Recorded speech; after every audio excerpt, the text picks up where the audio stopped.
you guys had a strong start to the game defensively. You had two big saves. Just kind of, how did you feel starting the game? Yeah, I think it was a good start to the game. Like you said, just I thought we were very in control of the back line and the runs, as well as services. I thought we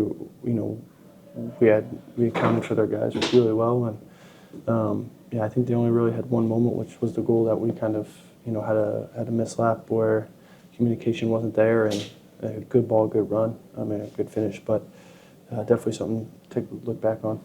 And then I know that in the second half you had that moment where the ball gets behind you, and I think it was Sean and Steven had to clear it out. Can you just talk about what happened, and also having the faith that they were going to be behind you? Yeah, it was good through ball that I was in between, and yeah, it was, to be honest, really lucky on his part because he hit it off me and then it went back off him and went behind me, and but yeah, that's why I love playing with these guys, Sean and Steven, just being right there, always having my back, and when I have theirs, they have mine at the same time. So it's awesome to play with guys like that. And can you just talk about being back at Lower Deck Home? Yeah, it was awesome.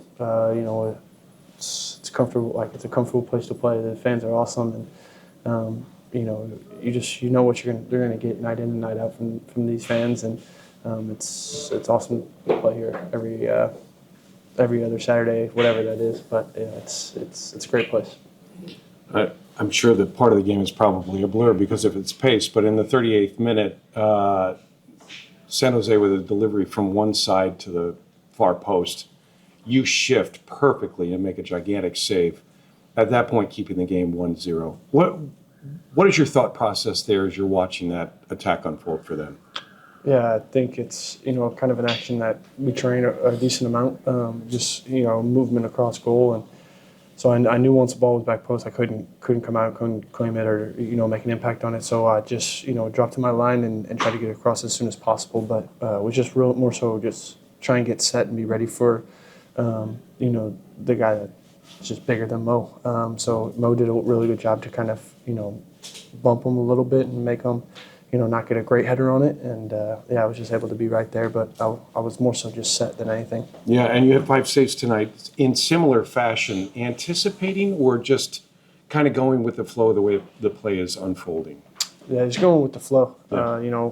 Wilfred always says, on the ball, whatever it is, let the game come to me. Don't try and make the game. You're not a number 10. You're not a playmaker. Just do what's in front of you. And so I felt like that's what it felt like tonight. Second winningest goalkeeper in the history of the club. What does that mean to you? Yeah, I didn't know that, but that's pretty sweet. Hopefully we can stack many more wins to get to that number 1 spot. But to be the second guy winning as goalkeeper in a historic club like this, it's pretty awesome. 10 games into the season after tonight, is there anything that you're seeing on the defensive side that you think you guys could improve as we get into summer?